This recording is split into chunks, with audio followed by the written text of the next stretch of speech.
beautiful faces, no? Ako lang yata ang kinig dito sa mga gitna ng mga rosas na ito. But anyways, praise God because God is good. And God has always given us this day to worship Him and to praise Him. Amen. So before we start, I would like to invite everyone to pray. Let us all stand. Tayo po'y manalangin. Lord God, Heavenly Father, we praise you and glorify you. We thank you for this opportunity to be with us today. Lord, our hearts are heavy because we know, Lord, that our country, the Philippines, is being battered by a great storm. But we know, Lord, that you are greater than the storm. And we just ask you, Lord, to please spare the lives of people. Please, Lord, help them. Please, Lord, make your presence be known to them. Let them listen to your word, Lord, that they may know that they really need you, that they need a spiritual revival. Holy Spirit, this morning, I pray that you continue to minister to us.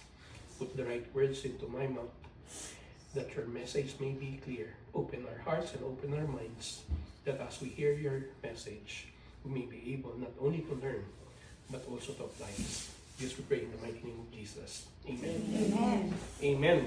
Amen. So, today is another Sunday. Actually, it's a very good day when you go outside, right? Amen? Yes.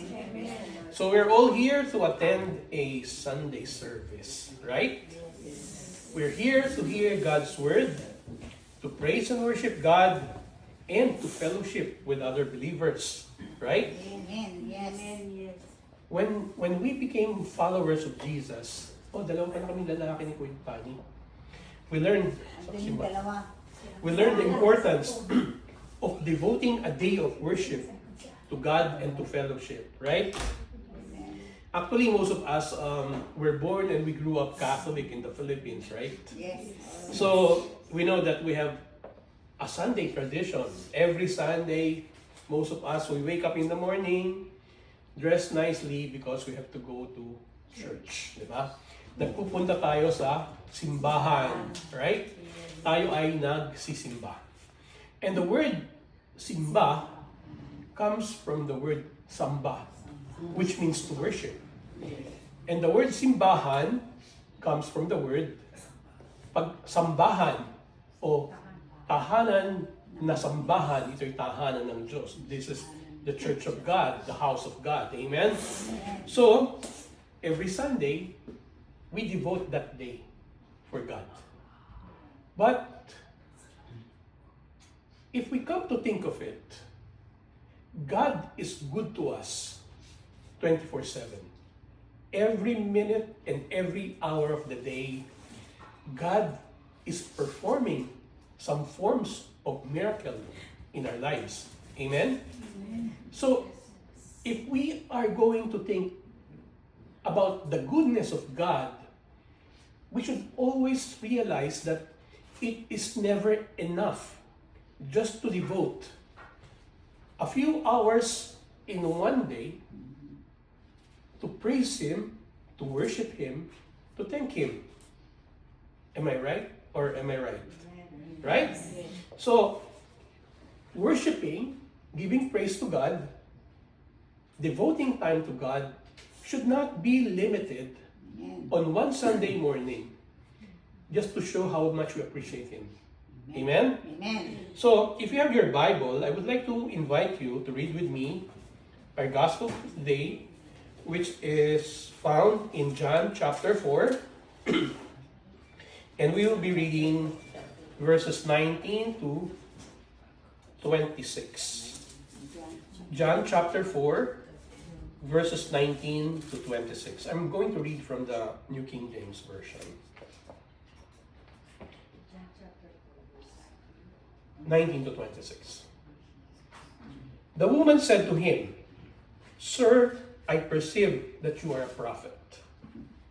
Our fathers worshipped on this mountain, and you Jews say that in Jerusalem is the place where one ought to worship. Jesus said to her, "Woman, believe me, the hour is coming when you will neither on this mountain nor in Jerusalem worship the Father. You worship what you do not know. We know what we worship, for salvation is of the Jews. But the hour is coming, and now is, when the true worshippers will worship the Father in spirit and in truth, for the Father is seeking such to worship Him. God is spirit, and those who worship Him must worship in spirit and truth." The woman said to him, "I know that the Messiah is coming, who is called Christ. When He comes, He will tell us things." Jesus said to her, "I who speak to you am He." Praise God for the reading of the Word. So the background of the story is basically found in the first few verses of John, verses 1 to 4. Jesus learned that the Pharisees had heard that He was gaining a lot of disciples, followers, and they were being baptized. So Jesus decided to leave Judea to go back to Galilee. But in going back to Galilee, the shortcut is to pass through a town called Samaria. Okay? And Samaria is where a famous well called the Jacob's Well is located. So Jesus, we know, is fully man and fully God, and at that moment, He was very tired from the journey, so He decided to sat down by the well. During this period, the apostles probably went to 7-Eleven to buy some lunch because they were hungry. And so, it was about noon, a Samaritan woman came to draw water from the well. Jesus said to her, "Will you give me a drink?" The woman was perplexed because, number one, Jesus was a Jew, the woman was Samaritan. Secondly, Jesus is a man, she is a woman. Culturally, they don't really have to talk to each other because of those two reasons. But the third reason is greater than that. The Jews and the Samaritans, they are enemies. They don't see each other eye to eye. That's correct. They hate each other. I tried to research what happened. Why did the Jews and Samaritans hate each other? Their dispute, you can read this from 1 Kings chapter 16. Their dispute started when the northern kingdom and the southern kingdom decided to part ways. Israel had 12 tribes, but only 2 remained. The rest of the 10 decided that they will bolt out from Israel. So, in that time, King Omri of the northern kingdom decided to buy the hill of Samaria from a guy named Shemer. And he built the city called Samaria, naming it after Shemer, the original owner. Okay? Now, around 772 BC, Samaria fell into the hands of the Assyrians. The Assyrians decided to invade Samaria, and so they became under Assyrian rule. What happened was a lot of Samarian women intermarried with the Assyrians, and so they basically violated the cultural tradition that they should not intermarry with non-believers and foreigners. Okay, so what happened was at that time also, most of the Jewish people, they were exiled in Babylon. Remember, they were taken to Babylon by King Nebuchadnezzar, and during their exile, during the time of the reign of King Cyrus, Nehemiah had that strong feeling that he needed to go back to Jerusalem to rebuild the wall and to rebuild the temple. And so we know the story. Nehemiah and Ezra and the rest of the Israelites, they went back to Jerusalem and they tried to rebuild the city. Now, we know by reading the Old Testament that there was a high priest named Eliashib whose daughter was married to a Samaritan named Sanballat. Does that sound familiar, So Sanballat decided, because of this marriage to a non-Jew, Nehemiah drove Eliashib out of the temple. Nehemiah said, "You're violating all of our laws. You cannot serve in the temple." So when Sanballat learned about this, he decided to build a temple on Mount Gerizim so that his son-in-law could become a priest there. And this is the reason why there was a full break between the Jew and the Samaritan. And then there was a Maccabean war when the Samaritans allied themselves with the enemies of the Jews. So in 108 BC, the Jews destroyed the Samaritan temple that was built on Mount Gerizim. As an act of revenge, the Samaritans revenged by throwing human bones in the Jewish temple. So this dispute became so deep. And so at the time when Jesus was there in Samaria, this was their state of dispute, okay? So when Jesus had that interaction with the woman at the well, the woman found it very unusual. But for our purpose, we will focus on what Jesus explained from what we read, okay? So our message today is titled True Worship. No? Medyo lumayo yung story natin, but I gave you that background. So the message for today is called True Worship. Ano ba yung tunay na pagsamba sa Panginoong Diyos? Why do we need to discuss this? Because we attend Sunday service to worship God. We prepare songs to worship God, right? But there is a deeper meaning to worship that we must learn, okay? So, our learning objectives are as follows. Number 1, to learn the what, how, where, and why of worship. Number 2, to learn what is true worship according to Jesus. And number 3, to know the manner of worship that will please and glorify God. Amen? Amen. So, now we're going to go to our first topic, the what, how, where, and why of worship. So what is worship? First, let us define what is worship. The dictionary defines worship both as a noun and a verb, okay? As a noun, worship is the reverent devotion and adoration toward a deity or a sacred object. For our purpose, the object of our devotion is God. It speaks of reverent devotion and adoration. When we use the term reverent, reverence is not only simply respect. It is a higher form of giving awe because our God deserves more than respect. Okay? It speaks of devotion and adoration. When you speak of devotion, it means giving up oneself or dedicating oneself for God. Adoration means showing our appreciation because God has done so much for us. Amen? Amen. As a verb, worship simply means to show devotion to. Okay? Most of us, we show our devotion to God.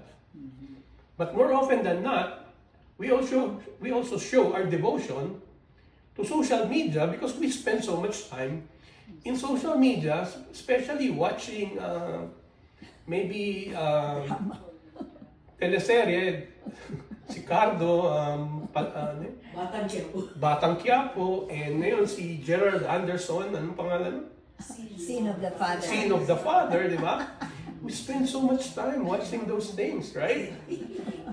In the biblical context, worship is an expression of praise and thanksgiving to God. So, it is an expression. That means we show it. Yeah. We manifest it. What do we manifest? Praise and thanksgiving. We praise God because He's an awesome God. Without God, nothing that we have, we will not have them, right? Yes. Thanksgiving because we know that everything comes from God and that God has been very generous to every one of us. Amen? Amen. So, better yet, worship can be our act of giving reference to God in all the things we think, say, and do with the intention of glorifying Him. So it's not limited to our expression of praise and thanksgiving that we do during Sundays, but it is a 24/7 act of showing reverence to God because 24/7 God is with us. God is protecting us. God is providing for our needs. God is granting our prayers. Amen? Amen. So, anything that we say, that we do, that we think about can be an act of worship if we put our mind and heart to give glory to God. Amen? So it's not limited to singing the songs, to praising, to praying. No. Everything that we do, everything that we say, everything that we think about, if our intention is to give glory to God, it is an act of worship. Amen? Amen. Number 2, why? Why do we worship? We worship because we acknowledge that God is our creator, our protector, our provider. We thank Him and we praise Him because He has been very good to us. Amen. Without God, without His presence, without His help, we will not be able to live in peace, in safety, and in comfort. Subukan yung tanggalin ng Diyos sa buhay niyo. Isipin niyo lang, imagine niyo wala ang Diyos sa buhay niyo. Kanino kayo tatakbo? Huh? If God is not in our life, we will have no one to turn to. Amen? Amen. So, through worship, we meet with God, praise Him for His goodness, for His love, for His mercy, for His grace, for His wisdom, for His beauty, for His truth, for His holiness, for His compassion, for His power, and every aspect of His character. Through worship, we celebrate God's presence and power. We grow closer to God as we speak to God and as we make our hearts and mind known to Him and as we discover His will, because when we learn about God's will, we are transformed in a new creation that is going to live according to His will. And that is one of the highest worship. Amen? Amen. So how do we worship? In the Old Testament, worship took various forms, such as erection of stone pillars, as Jacob did when he had wrestled with God. He built an altar and called the place El Bethel because it was there that God revealed Himself to him when he was fleeing from his brother Esau. Remember that? Yeah. Worship also includes celebration of feasts like the Passover to serve as a continual reminder of what God did for His people, so that generations of Israelites will continue to worship God because God has delivered them from the slavery in Egypt. In Exodus 12:14, God said to Moses, "This is a day you are to commemorate. For the generations to come, you shall celebrate it as a festival to the Lord as a lasting ordinance. So God wants the generations to know about His goodness, about His kindness, about His power, about His mercy. And so He told Moses, this is what you ought to celebrate. The observation of a Sabbath day is also a form of worship because it is an act of reverence for God. And God has instituted the institution of priesthood by ordaining Aaron and his children to serve as a priest, to serve God in worship. God taught them to practice and observe certain rituals and ceremonies in order to teach the people how to worship Him in the right way. You see, in the Old Testament, while God has directly helped the Israelites, they really don't know what to do because there were no instructions. So God has to give them instructions. This is what you're going to do. This is what we're going to follow.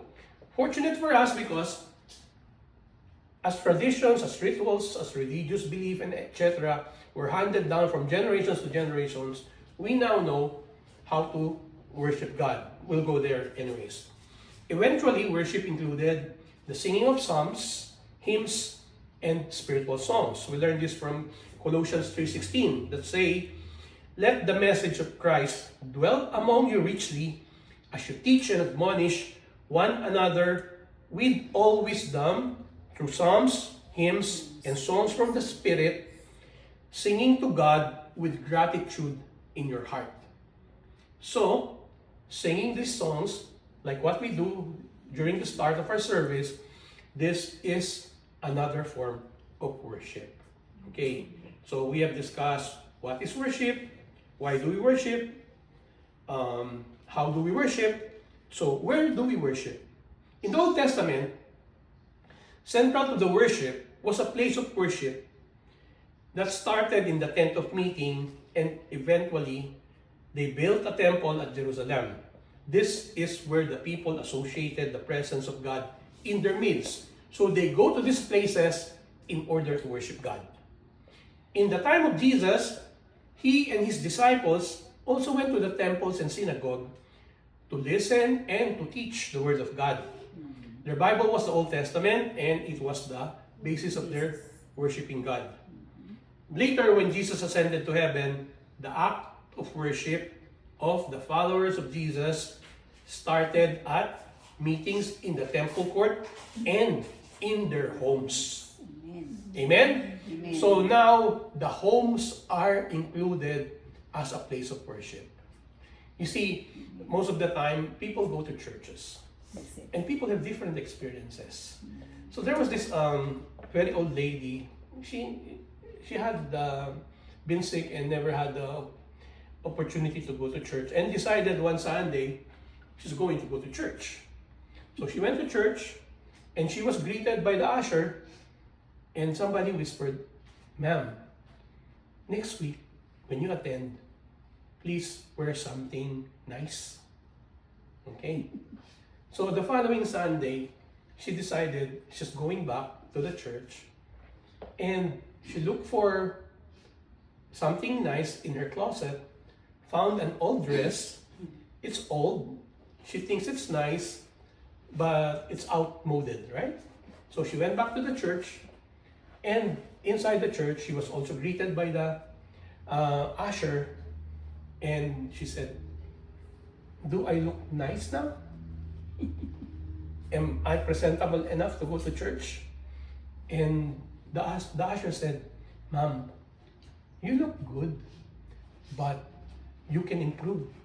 You see, look around, what the people are wearing. You should be within the standard." And so the old lady went home and she was so sad because she felt that she did not belong to the church. So on the way home, she sat down on a bench and she started to cry and she started to pray and she said, "Lord, I want to attend the service so I can praise you, worship you, and be with you. But I'm not good enough. And Jesus came to her side and said, don't worry. Even they rejected from the church. We can be together wherever you are. You see, sometimes people have the wrong notion about going to church. It is not how we look. It is how our heart is open to be receptive Amen. to God, Amen. to truly worship Him and praise Him. Amen? Amen. So, what is true worship? Based on the gospel we read, John 4:21-24, Jesus taught us what is true worship. In verse 21, it says, Jesus said to her, Woman, believe me, the hour is coming when you will neither on this mountain nor in Jerusalem worship the Father. You worship what you do not know. We worship what we worship, for salvation is of the Jews. But the hour is coming, and now is, when true worshipers will worship the Father in spirit and in truth. For the Father is seeking such to worship Him. Okay. So, Jesus mentioned here several important things. Number one, He talked about the venue. He said, Woman, believe me, the hour is coming when you will neither on this mountain, which is Mount Gerizim, nor in Jerusalem, worship the Father. So, venue is not important. Mount Gerizim was where the Samaritans believed that they should worship, because in Deuteronomy 11:27 it says, when the Lord your God has brought you into the land you are entering to possess, you are to proclaim on Mount Gerizim the blessings, and Mount Ebal the curses. So they based their worship at Mount Gerizim on this passage. Okay? So that is their version. But Jesus said, not on Mount Gerizim, not in Jerusalem. Right? He said, the true worshipers, okay, there's true worshipers will worship the Father in spirit and in truth. So second, Jesus said, Jesus talked about who is supposed to be worshipped. Who are we supposed to worship? In verse 22, Jesus said, you worship what you do not know. Because the Samaritans, they do not have a personal relationship with God. That's why Jesus said, you worship what you do not know. You do not know what you're doing, actually. That was Jesus was saying. And Jesus said, we know what we worship. We know what we worship. Why? Because Jesus knows God, because He is God. He knows the Father. He has a relationship with the Father, and He has taught the people to have that personal relationship with God. Amen? So, based on what Jesus said, we will clearly see that Jesus is teaching us what true worship is. Venue is not important in worshiping. That means we can worship God anywhere and everywhere, because God is omnipresent. God is everywhere. You can be at home, you can be in your room, you can be in your car, you can be walking, practically anywhere you can worship God. Okay? Number two, personal relationship is important in worship. Verse 23 used the word true worshipers. True worshipers are the people who have established a personal relationship with God, personal relationship with Jesus. We need to make it clear that we, in order to have that personal relationship, that we accept Jesus as Lord and Savior. Amen? Amen. Because there cannot be worship unless there is a relationship.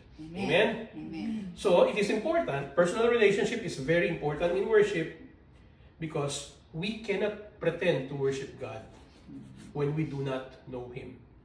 And when the Bible used the term know, we know that the word know has a specific meaning in biblical terms. It means to have an intimate relationship. You cannot have an intimate relationship if you do not know the person, right? Amen. You only have an intimate relationship with the one you love, right? So, we must worship God. It says we must worship God in spirit and in truth. And Jesus explained in verse 24 that God is spirit, and those who worship Him must worship in spirit and in truth. Now the question is, how do we worship God in spirit? Okay? In order to be able to worship God in spirit, we need to fill ourselves with the Holy Spirit. And the only way to have the Holy Spirit is to receive the Holy Spirit the moment we accept Jesus as Lord and Savior. Amen? Amen. Galatians 4:6 teaches us, because you are His sons, God sent the Spirit of His Son into our hearts, the Spirit who calls out, Abba, Father. We all know that those who accepted Jesus as Lord and Savior are given the right to become children of God. This is found in John 1:12, which says, yet to all who did receive Him, to those who believe in His name, He gave the right to become children of God. So, Amen.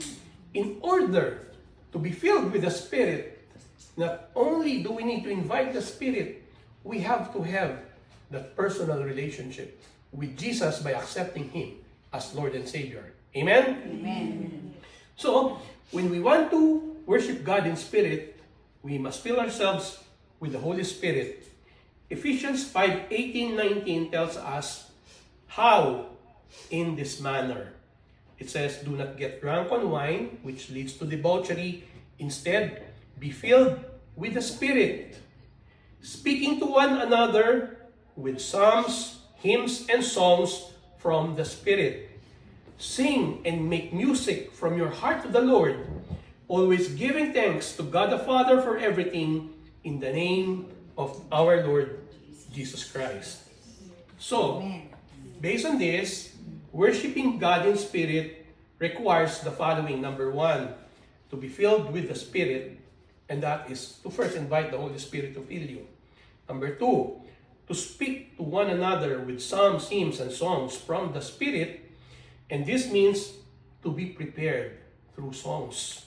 Number three, sing and make music from your heart to the Lord, and this means to experience your heart singing to God. I don't know if you experience this. Like when you wake up in the morning, Yeah. in your mind, there's worship song that is already playing, right? Yes. Yeah, because we experience this. I experienced this myself. I know most of you will experience this, that worship songs automatically play in your mind, right?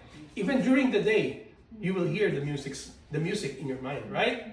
So, number four, always give thanks to God for everything in the name of Jesus. This means that worship is acknowledging God's work in your life and being grateful always because God did those things for us because of Jesus. Always remember that.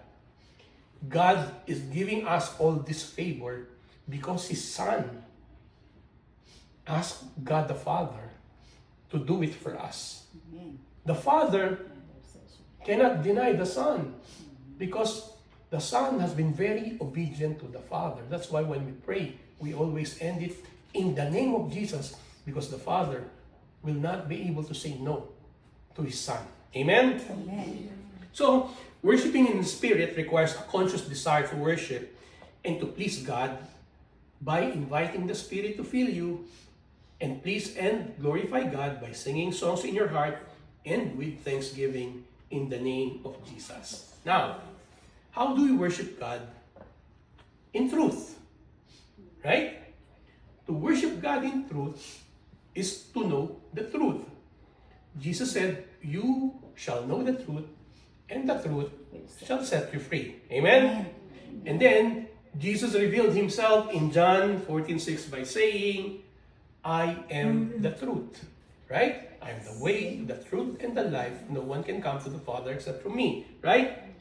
This means that for us to be able to worship God in the truth, we need to know Jesus, and we need to have Jesus in us. Amen? That means we cannot separate ourselves from Jesus if we want to worship God in spirit and in truth. Amen? So, having known the what, why, how, where of worship, and then what is true worship, our third topic is the manner of worship that pleases God. Okay, so now we understand what is proper worship. What is the manner by which we can please God in worship? Romans 12:1 tells us this: "Therefore, I urge you, brothers and sisters, in view of God's mercy, to offer your bodies as a living sacrifice, holy and pleasing to God. This is your true and proper worship." Let me repeat that. To offer your body as a living sacrifice, holy and pleasing to God, because this is your true and proper worship. Amen. So, the Bible is telling us the true and proper worship that pleases God is offering ourselves as a living sacrifice. Amen. When people makes an offering to God, it means giving with the intention of transferring ownership from our possession to God. Right? Giving. Like Christmas is coming and then you're going to give gifts, right? When you give someone a gift, you don't have any intention of taking it back, right? Yeah. Unless you're an instant giver, right? When parents decide to do a last will and testament and give their properties to their children, they transfer possession and ownership. This is the same type of giving that we intend to give to God. When we offer ourselves as a living sacrifice, we transfer ownership and possession of everything we have and everything that we are to the hands of God. Amen. It's total surrender. Amen? Amen. So, when we offer ourselves to God, we let God to be in control. Why? Because we surrender our life to God, and that requires total obedience to what God wants to do in our life. Amen?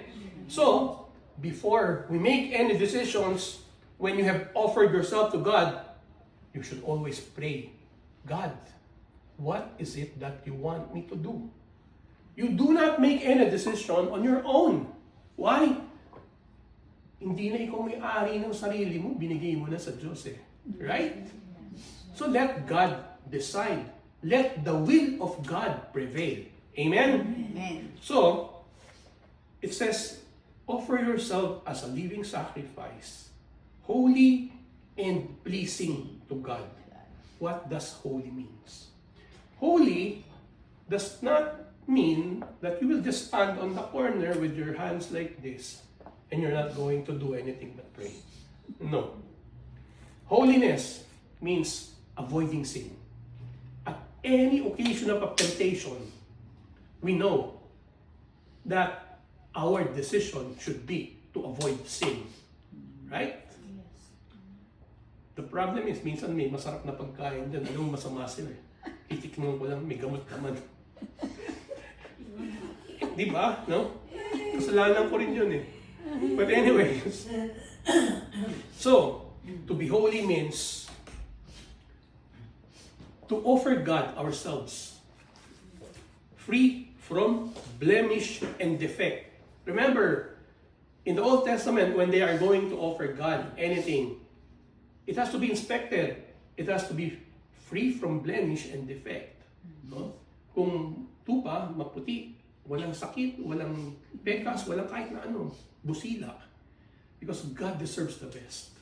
So, when we offer ourselves as a holy sacrifice, that means we should always avoid Sin. the occasion of sin. Alam ko mahirap. When no one is perfect, we will always commit some sin. But God is faithful and just to forgive us from all our sins. Pag humingi tayo ng tawad sa Panginoon, lagi niya tayong patatawarin at bumabalik tayo sa pagiging busila. We always return to being holy once we ask for forgiveness. Amen? Amen. So, it says holy and pleasing. What does it mean to be pleasing? To be pleasing means to live according to how God wants us to live. Philippians 2 verse 13 teaches us this. For it is God who works in you both to will and to do for His good pleasure. So, it means God will put into our hearts and into our mind to think and do in the manner that pleases Him. Actually, the Holy Spirit always does this. May gagawin ka, bubulungan ka ng banal na Espiritu. Huwag mong gawin yan. Mali yan. Right? Nandun naman yung demonyo. Okay lang yan. Kapraso lang naman eh. Maintindihan ka ni Lord. No? So, when the Holy Spirit tells you, don't do that. Don't do that. Okay? Second, so first is to do what God wants. Second is to please God. To be pleasing to God is to please Him by having faith in Him. Hebrews 11:6 teaches us, without faith, it is impossible to please God. Because anyone who comes to Him must believe that He exists and that He rewards those who earnestly seeks Him. Amen. Okay, Amen. maliwanag. Kung wala kang pananampalataya, kung di ka naniniwala sa Diyos, it's impossible to please God. So another requirement is to have faith in God. Amen? Amen. Our faith in God pleases God just as He credited Abraham with righteousness because Abraham believed Him. Remember, Abraham was in Ur of Chaldeans and he was a pagan, and for one reason, God talked to Abraham and told him, leave your father's household. I will bring you to a land that you will possess for you and for all your future generation. It's amazing because Abraham was living comfortably with his father. He has servants. He has property. He has riches. But when God talked to Abraham, Abraham believed God and obeyed God. Amen? Amen. So, number 3, to please God, we have to praise and thank Him.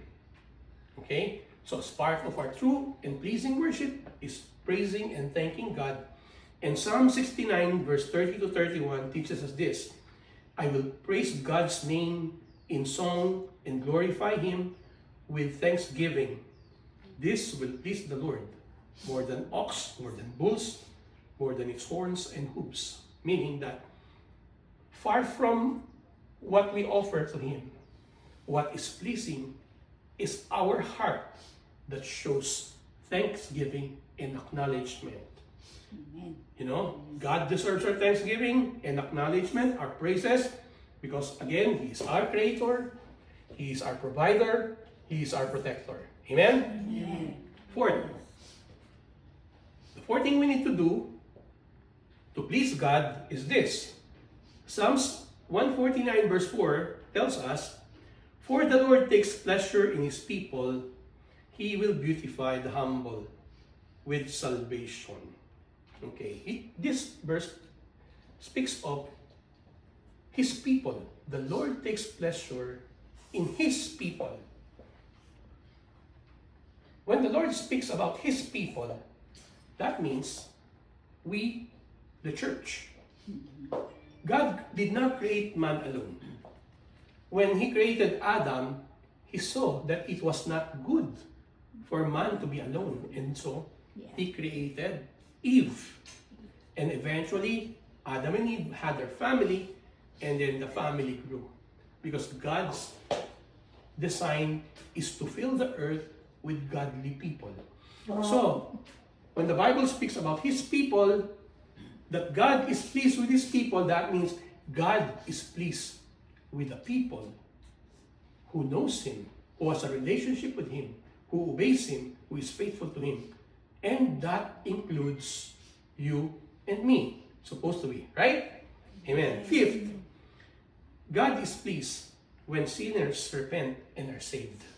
We learn this from Ezekiel 18-23 that says, "Do I have any pleasure at all that the wicked should die, says the Lord God, and not that he should turn from his ways and live?" And then Luke 15:7 further says, "I say to you that likewise there will be more joy in heaven over one sinner who repents more than the 99 who are just persons who need no repentance." So these verses is telling us that God takes pleasure when we are able to bring people who are sinners to turn back from their sin, to have repentance, and to accept Jesus as Lord and Savior. That is a pleasing sacrifice or pleasing offering to God. And then it says, we should honor the Lord with our possessions, our time, talent, treasure, right? So another form of pleasing offering to God is to honor Him with giving, with our generosity, because you cannot show love without giving. Amen? Amen. Because at the onset, it says, offer yourselves as a living sacrifice. In fact, in 2 Corinthians, Paul was acknowledging a church because the Mediterranean church, because Paul said, they gave themselves first to God.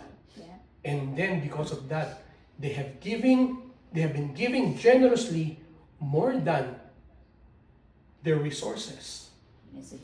The Macedonians, I'm sorry. Yeah, thank you for that. So the Macedonian church was being praised by Paul because they have given themselves. So the key, based on what we read earlier from Romans 12:1, is to offer your bodies as a living sacrifice, holy and pleasing to God, because that is your true and proper worship. Amen? Amen. So, let me end on this. Based on what we discussed, true worship requires to have a close and intimate relationship with God so that we can worship Him in spirit and in truth. We need the help of the Holy Spirit to please God because we need to offer ourselves as a holy and pleasing sacrifice. To be able to do so, we must surrender ourselves to God and let Him be the one to be in control of our lives. By that, it means we need to obey His commands and teachings, and we must live as God's people with the objective of helping sinners repent and be saved. Most pleasing to God is when we bring people to Him because He is delighted to save more souls, because His plan of salvation is for everyone. So, this is our challenge. This is our assignment. This is our responsibility. So do you want to be true worshipers and worship God in spirit and in truth? Do you want that? Amen. Let us allow the Holy Spirit to work in us. Amen? Let us stand and let us pray.